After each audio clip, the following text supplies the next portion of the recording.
All right, third time's the charm. It's amazing how many technical issues becomes a thing whenever you try to actually do a full-blown recording. Um, Unfortunately, I've been having some subtle issues using the recording tools, but I think I have them figured out. And for an added plus side, I managed to finally figure out my audio issues. So there's a good chance that I'm going to, redo the first and second video in this series now that I don't have the ambient noise being a problem. But welcome to my third video in the in my introduction to cocotb series.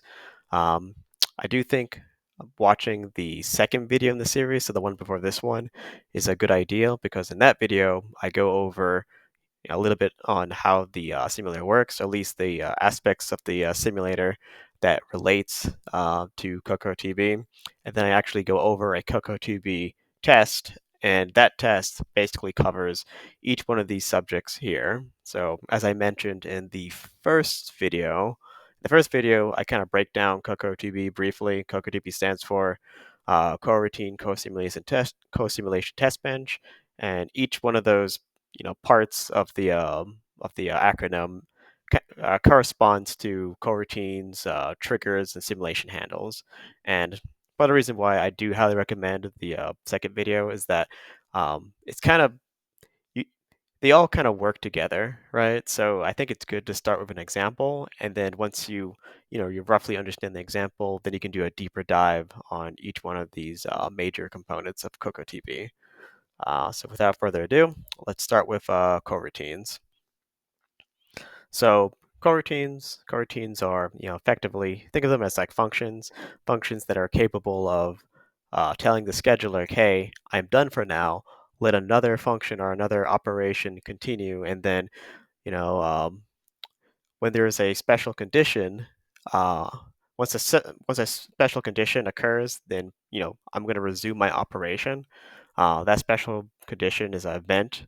Um, and in cocotb, well, really Python, the way that you designate a coroutine is that you just use the async qualifier. And Python, any function that has the async qualifier, that makes it a coroutine function. And you need to do anytime you're awaiting on a trigger. That's cocodb's way of telling the scheduler, like, hey, I want to pause execution, but I want to resume at this point. You need to have functions that begin with async. So as like a small rule of thumb, most of your functions, unless they're just regular functions, but if they're related at all to an actual simulator operation, chances are you probably want to use the async qualifier. Um, and that's basically it. In cocotb, you need to at least have one coroutine for every one of your cocotb tests, and that one coroutine is the test coroutine. And as I mentioned in the last video, all test coroutines take one input, and that input is the simulation handle that refers to your full design. So here's just an example of what that looks like here. So coroutines in cocotb can be executed two different ways. The way that's being demonstrated here is just simply awaiting on the coroutine. By awaiting on the coroutine, that coroutine effectively becomes like a regular function. If you just call the coroutine without the await, what actually happens is the coroutine function returns a coroutine object, but that object does not do anything on its own. You have to await on it in order for it to do something. And as I mentioned, if you just await on a coroutine object, what happens is that it'll just jump into that coroutine just like any other stackful like function. So in the case of this example, um, we so the check output coroutine function is defined ahead of time, but it doesn't do anything because just like any other function, just because you defined it does not mean it just starts running. You need to tell it to run, right? So it's not until line, I think, 59, this function actually does something when it gets awaited on. So let's see here. So the second way of running a coroutine is instead of awaiting it in line with the current task, instead you can use start soon. And what this does, it takes your coroutine and converts it into a task. And all a task is a coroutine that runs alongside of other coroutines effectively. You can kind of think of it as like a background operation, like a process. In fact, for those who are coming from HDL or EDA type background, especially those who've been using VHDL, um, if tasks sound confusing to you, they're really just processes, right? Processes in VHDL, they all run effectively at the same time. There is actually cooperative type scheduling happening in a simulator, but effectively what it's supposed to model is, the operations are all running in parallel, and that's how you can kind of think of using start soon. So as you can see in this example, we have a bunch of coroutines defined. Um, the clock, I believe I went over this in the previous video. The start method here is actually just a coroutine function. So this obviously, when called, produces a coroutine object. And what you're doing is you got to pass coroutine objects into start soon, and that's what converts the coroutine into a task. I'm not sure if I explain this in the next slide, so I'm going to explain it here. Start soon actually returns a task object, and you can either wait on that task object or you can call kill on that task object, and that ends that waits for the coroutine to finish or kills the coroutine respectively.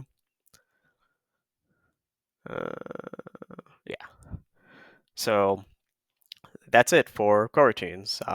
Not too bad, right? So the second major component of cocotb are triggers.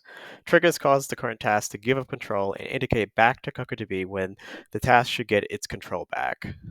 So I really hit on this during the second video.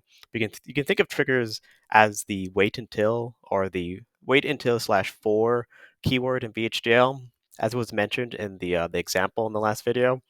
Whenever you do wait and then you specify, the condition to come back, you're effectively telling the scheduler, all right, we're done for now.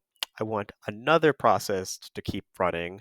But once this condition occurs, I want to get back control. In other words, I want to be scheduled when this condition occurs. So wait in VHDL is the same thing as triggers in cocotb.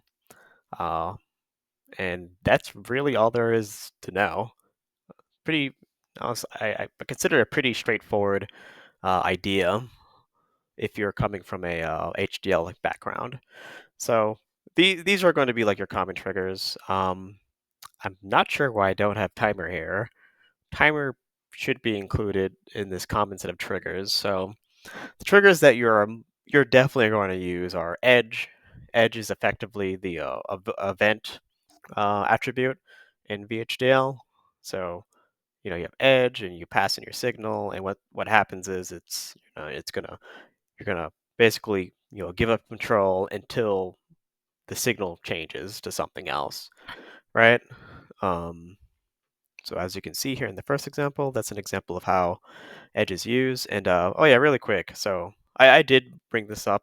I believe at the beginning of the second video, there is the cocotb-introduction repo, which there will be a link for it in like the status bar of the YouTube video. All these examples that you see here, you can find those examples there. And I try to make regular updates to it to keep everything up to date. So if you need a reference, you can use that as a reference. And if you don't like that as a reference, you can go to the cocotb repo itself, or you can just find other people's examples. There's a plethora of different examples you can refer to for learning cocotb. But as I was saying, edge is very important, and then there's also rising edge, falling edge, um, you know pretty common operations, especially rising edge. So in the second example, you can see how we have a like a clocked process type operation. All it's doing is kind of implementing like a valid data type interface, and then of course you have the falling edge. Excuse me, which is something that I use quite a bit when defining logic related to like a reset, right? All right, so other common triggers. So these triggers aren't as common, but they're still fairly common in my opinion, especially when you start getting into cocotb. So there's something called an event. So event event objects aren't actually triggers, but whenever you call wait on events, that returns a trigger that you can wait on.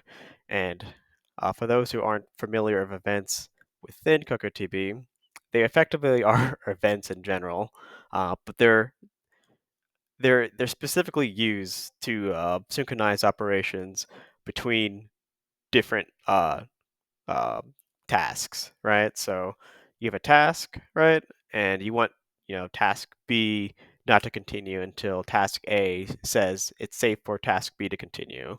That's when you use an event. Um, Effectively, you really should just use events similar to how events in general are used. So oftentimes what you want is, well, I don't want to do anything until something changes. That's how you kind of use events, although it works a little bit different because it's CocoTB. Don't know if I mentioned this already, probably should have. You can find all these triggers under the cocotb.triggers module. So if you want to use the rising edge or the event, you just do from cocotb.triggers import your different uh, your different triggers that you want to use. First is another fairly common trigger you'll run into. Say that there's multiple events that you want to wait on, and you want to wait until at least one of those events occur. Then what you use is the first trigger. So it takes a list of triggers, right? For instance, you can pass in rising edge, edge. You can even pass in the weight of an event, and as long as one of them occurs, then this will always cause the current task to resume its operation. And this is, here's an example here of me using it. Something that I find to be very common. Um, you know, Once I finish implementing some type of like edge triggered protocol, most times I don't want to keep, looping through over the clock. I want to wait until a signal actually changes, and then I resume. This is more optimal in terms of performance because you're not just spinning through the task indefinitely. But this is kind of a advance. S- So, like, if this seems odd to you, in reality, this is similar to having a sensitivity list in a process statement in VHDL. But that for me, at least personally, is the most common case for using the first trigger. And then on the other end of the spectrum, we have combine. So combine just says, well, on the condition that all the triggers, um, and I'm actually surprised I don't have an example here. But combine basically, right here. I don't have a circle around it. So if you look here at line 120, combine basically says, well, all these triggers need to be true before we resume, the current task. Um, a interesting way, or another way of thinking about first and combine is like comparing it to and or.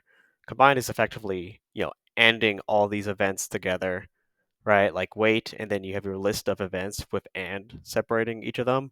And whereas first is basically or. Um, Pretty self-explanatory. Um, so here we have less common triggers. So you'll use them maybe time to time, but I would actually kind of recommend against using these as best as you can. Except for the lock. Lock, I would say, is pretty useful, but at least in my case, I don't really use it too often. In fact, I generally don't use it at all. But I think it's just based on how I tend to write a lot of my tests. Um, there's read write and read only. So in CocoDB, one thing that I did not explain, mainly because it's more of an advanced topic, is that CocoDB has different phases when it runs during a single time step. So during a single time step, there's a point at which where no more processes can be scheduled due to events. So if you remember during the example in the first, well, not the first, but in the second part of this video series, I kind of when I go over the simulator and how CocoDB interacts, there's always a point before we move on to the next time step where, oh, there's no more processes to schedule. So read write is that phase in CocoDB where at that point the simulator will jump back to cocotb, and then we enter a read write phase. So when you await on read write trigger, the task is going to resume when cocotb enters that phase. During that phase, it's guaranteed that okay, at this point, I know for a fact that all the all the signals that would change according to some event during a time step, they have changed, right? Um, and then during this period, the cocotb allows you to either read or even make other changes, uh, but this can't trigger itself, right? So like say that you change a signal during read write, it's not gonna re-enter read write. Wait, actually, I'm actually not 100% sure on that. I might have to double check that. But I'm pretty sure that you don't re-enter read write if you make a change during the read write phase. And after that phase, you enter read only, where now, I mean, it's the same thing as read write, but you can't change any signals. So these two triggers do have their use, but I would actually argue, when I argue, I would highly recommend trying not to use it, because if you use these too often, you might run into the situation where, if you're trying to make any reusable CocoaDB code, oftentimes if you depend very heavily on read write and read only, then you're not able to use any HDL that implements any timing, like modeling. Like for instance, you might have a block where it actually adds a little bit of delay on each of the each of the outputs or something, right? To kind of model like an actual circuit time delay. Excuse me. So in that case, if you rely too heavily on read write and read only in reusable like drivers or monitors, that's not going to work for timing models. So I would highly recommend when building drivers and monitors, no, you don't use them. With that being said, though, they are useful because this guarantees that you can ensure that no signal chain has changed before moving forward. Next time step, I've never needed to use this, but you could use your imagination and like guess, how this might be useful. And as the name suggests, you're just waiting to the next time step before continuing.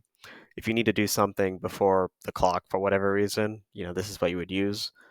Null trigger. So null trigger is an interesting trigger. It's one that I actually use not a lot, but I do use because it's often useful being able to reschedule your current task later. Like, say that you're, I don't know, like implementing a count value, right? And it's something that several tasks need to refer to. And you know for a fact that these tasks are all going to start, they're all going to resume at the same, like, uh, on the same event, right? Like say that you have three tasks and they all are waiting on a rising edge of a clock, right? So say that you have some value that needs to get updated. Well, and that value can only get updated after all the other tasks that are also waiting on that clock. Well, using null trigger ensures that, well, that operation that's updating whatever value happens after all those tasks. Um, if that doesn't make much sense, then maybe in a later video I'll go over an example. But this is something that I do use, and I do think it's useful, but it's kind of used at your own risk because if you look at the official documentation, they actually don't describe the behavior that I mentioned, but that's how it's used. Well, that's the effect, I should say. So there's a little bit of a risk using this since the official documentation don't really describe what I'm saying. Um, but it's very useful to have something like this, I find, because it allows you to uh, it adds another tool that allows you to synchronize tasks together, especially if they're awaiting on the same event, which is pretty common if you're awaiting on a clock signal. Um, but yeah, those are basically all the triggers. Last but not least are simulation handles. So effectively, I referenced the equivalent simulator object. So like I mentioned before in the second video, it is super critical to understand that the simulator objects aren't the like the signals described in your HDL. In reality, it's whatever it's in the simulator. So if you try to read something, but it doesn't exist in the simulator, uh, because it might have gotten optimized out or something, that is not like CocoaTB failing. That's a simulator not including whatever signal. And you need to review your configurations to make sure if there's anything that you need, it doesn't get ripped out. So pretty important.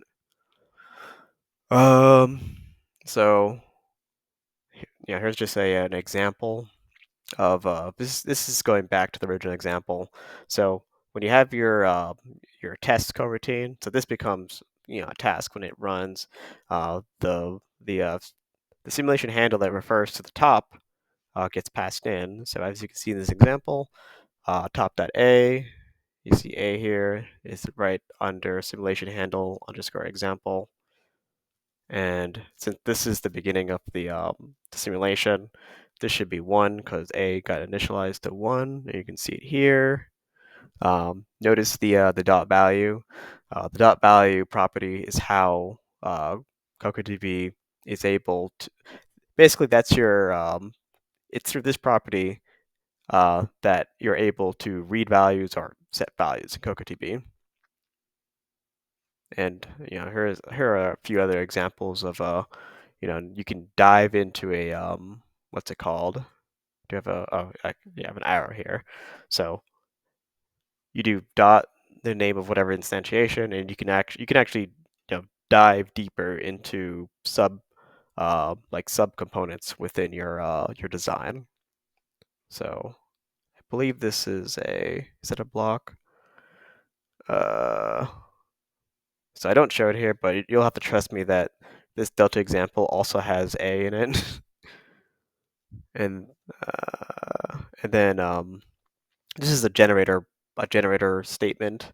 So we have a generator statement, and within it we also have another copy of this delta instance, and this is me reading that value. So in that block doesn't have a initialized, so it's going to be u, obviously. All right. So you can also reach into, with generators, of course, you can have a generator for loop. So you can create, a variable number of, instantiations within a generator for loop. Unfortunately, and this is a limitation of GHDL, normally you wouldn't need this gobbledygook here that you see here. But with GHDL, you have to call this gobbledygook, which is a pretty unfortunate limitation. But it is what it is. But this is how you would reach into a generator loop to access the internal instance. So unfortunately, accessing generator loops, I think actually might be different depending on the simulator. The name of the simulator object is in the simulator is what the handle is going to be when you're accessing it in cocotb, as you see here. So yeah, it's whatever your simulator decides here. And I already briefly touched upon this, but the value property of a simulation handle uh, allows you to access the actual value of that simulator object. So here I have a few examples of this. So here I'm setting, value to, I'm setting A to 0. Of course, this is deposit, so this doesn't actually get set until, we actually jump back to the scheduler. You can kind of think of this as, through the, like, say that you're setting a value in a process statement of VHDL. The value doesn't actually appear there you jump it until you jump back to like the scheduler and you go to another process. So by waiting on the edge of A, so on the event that A changes, and we're actually the ones causing this event in cocotb, then we're going to resume back to the simulator, and now it's 0, right? Um, and say that you have an array. You actually use the square brackets to access the individual elements of an array, as you can see here.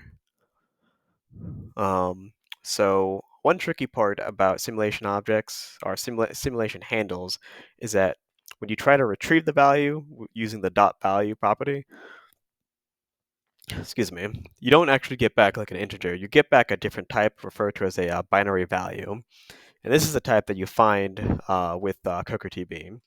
In fact, it's part of the cocotb.binary module. So I'm not a huge fan of this binary value type, but it's what we have currently. I know for a fact that cookie later is going to change, and it's going to now later the norm is going to be using a logic, I think a logic array value. But I think currently the most common thing to use is the binary value. So that's what I'm explaining here. So the binary value, um, so the two most important properties of the binary value is dot integer or dot signed underscore integer. Dot integer returns an unsigned integer of the binary value, as you can see here. But say that the value that you're getting is unresolved. Doing dot integer actually throws an exception.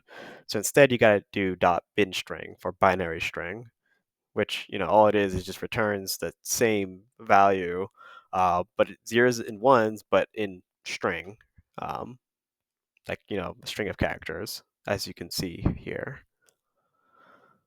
So yeah, I already mentioned this, but if the value that you're trying to get cannot be resolved, then it's going to throw a value error. So instead, what you need to do is return it as a binary string. I often kind of use this to my advantage if I'm writing like a task to behave kind of like a process, especially if it's a like a clock like sensitive type process, right? Normally, if I'm building something that's supposed to kind of behave like sequential logic, um, there's a reset. In the reset, I usually I use bin string for a reset, since oftentimes uh, you can't guarantee that the reset is a resolved 0 and 1 value. However, when the block is out of reset, control signals especially, those should be resolved, and if they're not, there's likely a problem. So for control signals, I more often than not always do dot integer. And really the same thing with data values too. If the control signals that say the data is valid and I read it and some of the data bits are not resolved, then something's probably wrong, is generally how I think about things. But your use case might be different. Yeah, so as I mentioned, if every value is resolved, then you can just do dot integer. So another limitation of GHDL, unfortunately, and I believe a lot of the limitations of GHDL really stem from the fact that it relies on the VPI instead of the VHPI. Don't quote me on that. I'm not gonna pretend that I know all the internals, but I believe that's where a lot of the limitations come from. If you're doing edge on a multi-bit signal, you have to call dir on it, um, which is rather unfortunate, but I mean, kind of get what you paid for. It's a free simulator. Um, so the len operator allows you to get the length of a vector, and then you can use the underscore range property to get the range constraints. So underscore range is actually something that's undocumented, which is rather unfortunate. But currently, it's the only way of getting the range constraints of a standard logic vector, or any like vector for that matter. So in my examples in this tutorial, I kind of like did not go over a bunch of different types, and once again, it's due to the limitations of GHDL. I'm not going to go over everything, but just know that um, for whatever reason, integers actually have similar behavior as logics, so they return a binary value when you read them. So this doesn't happen if you're using something like Questa, which implements the VHPI API, where when you read an integer, you actually get back an integer if you read its dot value property. Reals aren't accessible in GHDL, unfortunately. If you're using Questa, once again, because of what API it uses, you get back a float, which is very useful. And then strings also aren't accessible in GHDL, which is very, very unfortunate. Byte array, so if you're using something like Questa that implements the VHPI layer, it returns a byte array. You get back a byte array when you read a string, like a VHDL string from the simulator. So, and I mean, this list is probably not even exhaustive. So yeah, there are unfortunately limitations due to the simulator in this example, but if you have access to a more powerful simulator like Riviera or Questa, then you can potentially leverage cocotb a lot better relative to other simulators. So the last thing I want to go over, and this should be the last thing in this whole tutorial, honestly, is just kind of quickly go over like a quote unquote real example. So the first example that I went over in the first video wasn't like I wasn't actually testing anything. But in this example, we're going to go over a very simple and basic adder type block. So in this example, we have a plus b, right? That's that's the formula, and then the picture here kind of roughly goes over what that would look like when you're writing it in HDL, or this is what like the digital circuit would look like. So obviously, all the what's it called? All the flip flops would have a clock would have a clock going into it, and then on the control path, you would have like a reset going into the flop here. But I omitted all of that, but just imagine that's there. So in the example, these imports here, as I mentioned in the last video, this is probably like these first two imports, cocotb and cocotb.triggers, is going to cover like 90% of all your tests you're going to make. And I'm also using the clock from the cocotb space, so I'm importing that as well. And this is the first part of the test where I'm just kind of setting it up. My test is called test bare bones. I actually have in the introduction to cocotb repo, I actually have a comment version and a comment-less version. So the comment version basically has everything that I'm saying in words. The version I'm going to show here is just a more concise version where I'm just going to speak over it. So I'm not doing anything super fancy. I declare the data, and then I also declare what I expect for the results. So you can of course do something far more sophisticated, but this kind of gets the point across. The idea is that we're going to declare the data that we're going to put through the design, and we also want to declare what we think what we want to model the output.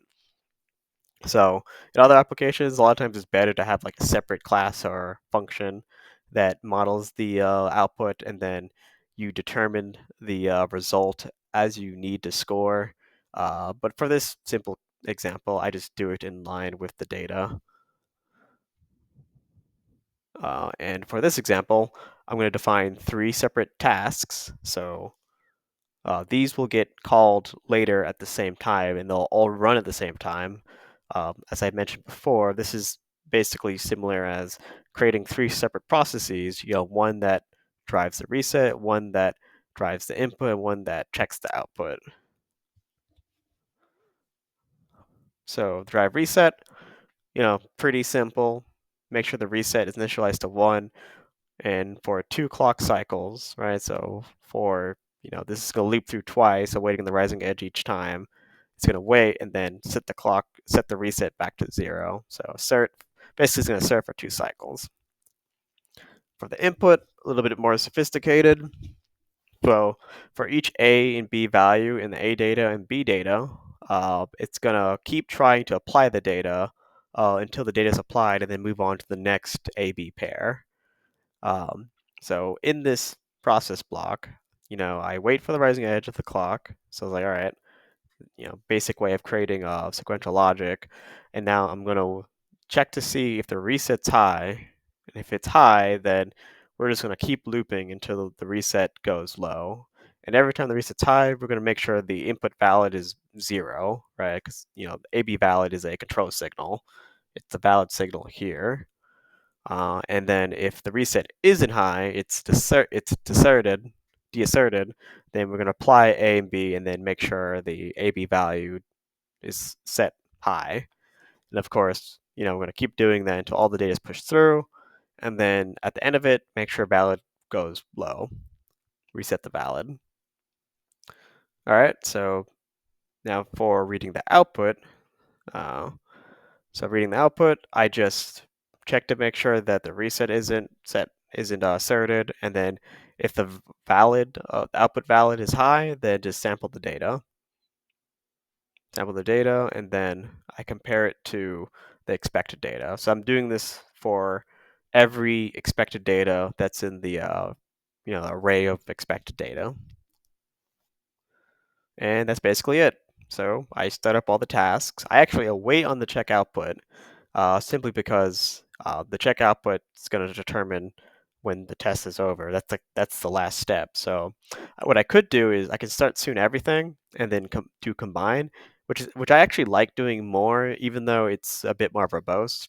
Just because when I write my cocotb tests, I often think in terms of like, well, what is the equivalent in VHDL?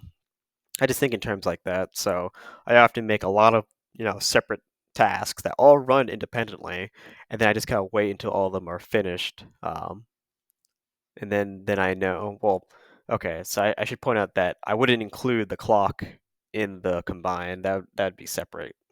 Um, but I tend to make a bunch of little tasks and then I wait on a bunch of them together to indicate when the test is over. And yeah, that's basically it. Um, Here are the results. So here's the GTK waveform. I actually run this test several times over. That's why the reset goes low later. But I push my input. 1 plus 1 equals 2, right? 4 plus 0 is 4. 3 plus 2 is 5, and you get your expected output. And then this is what the test looks like in the console. And I mean, that's basically it. Um, we can make a few more optimizations, and this is like more advanced cocotb like topics here, like optimizing your cocotb code.